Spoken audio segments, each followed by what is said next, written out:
This book came out today, so let's talk about it. The Reunion by Kayla Olson is perfect for fans of second chance romances and anyone who likes to read books that are set in Hollywood or about actors and celebrities. The story follows Liv, who's an actress who starred in a coming-of-age TV show called Girl on the Verge. The show was really popular and groundbreaking when it premiered, and now 20 years later, Liv and the rest of the cast have signed on to do a reunion episode, which means that she is going to be reunited with her former best friend and the love of her adolescent life, Ransom Joel, who starred as the love interest in the series alongside her. The two were incredibly close when the show was on, but they had a falling out when the show ended 14 years ago, and they haven't really spoken to or seen each other since. Liv has tried to stay out of the spotlight since then, taking on smaller indie projects as opposed to big roles, whereas Ransom has gone completely the opposite direction and starred in blockbuster after blockbuster and really made a name for himself in action films. The two both want more out of their careers, and as they're rediscovering each other on this reunion episode, there's talk of an entire show reboot, and Liv has to contend with whether she even wants to be a part of this reboot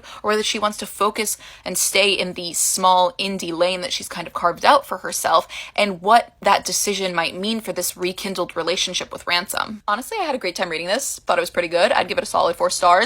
I had 2 main issues with it.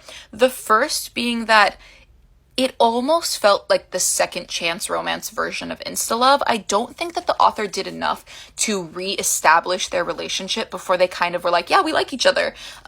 So in that sense, I wanted more. Like it's not that I needed it to be slow burn, but it's that I wanted it to be more of a slow burn. Like I needed more to get to them wanting each other. It didn't feel believable because it kind of felt like they just jumped right back in.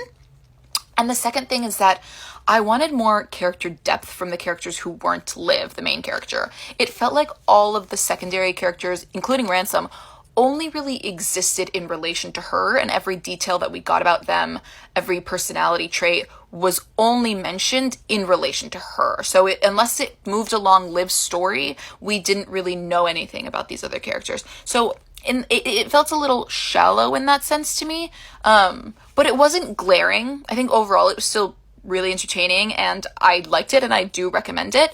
It does remind me, if you read and liked any of the following books, Birds of California, Built to Last, and Funny You Should Ask, I think you would probably like this. It's very similar in terms of setting and themes. But yeah, I do recommend this, and thank you, Atria, for sending this over. I feel like I always love the books that Atria sends me, and this was no different.